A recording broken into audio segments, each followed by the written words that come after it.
Hi friends, எல்லாருக்குமே வணக்கம். இன்னைக்கு ஜஸ்டி ஃபேஷனில் நாம் பார்க்க போகிற saree பார்த்தீங்கன்னா கலம்காரி காட்டன் saree. சூப்பரான ஒரு ப்ளூ கலரு saree ஃபுல்லாக இந்த மாதிரி வந்துடும். முந்தானி வந்து இந்த மாதிரி வரும். இதனுடைய ப்ளவுஸ் பார்த்தீங்கன்னா இந்த மாதிரி வரும். இதில் என்னென்ன கலர் இருக்குது அப்படின்றத பார்த்துடலாங்களா. இது அழகான ஒரு மயில் கலரு. இந்த saree உங்களுக்கு பிடிச்சிருந்தது அப்படின்னா ஸ்க்ரீன்ஷாட் எடுத்து ஸ்க்ரீனில் தெரியுற வாட்ஸ்அப் நம்பருக்கு ஆர்டர் புக் பண்ணிக்கோங்க. இது அழகான ஒரு காஃபி கலரில் வர saree, காட்டன் saree.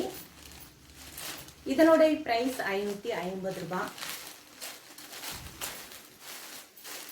இது வந்து ஒரு green colour saree, cotton saree. இதனுடைய ப்ரைஸ் 550 ரூபாய். இந்த saree உங்களுக்கு பிடிச்சிருந்தது அப்படின்னா ஸ்க்ரீன்ஷாட் எடுத்து ஸ்க்ரீனில் தெரியுற வாட்ஸ்அப் நம்பருக்கு ஆர்டர் புக் பண்ணிக்கோங்க. வீடியோ பிடிச்சிருந்தா லைக் பண்ணுங்கள், ஷேர் பண்ணுங்கள், கமெண்ட் பண்ணுங்கள், சப்ஸ்கிரைப் பண்ணுங்கள். தேங்க்யூ.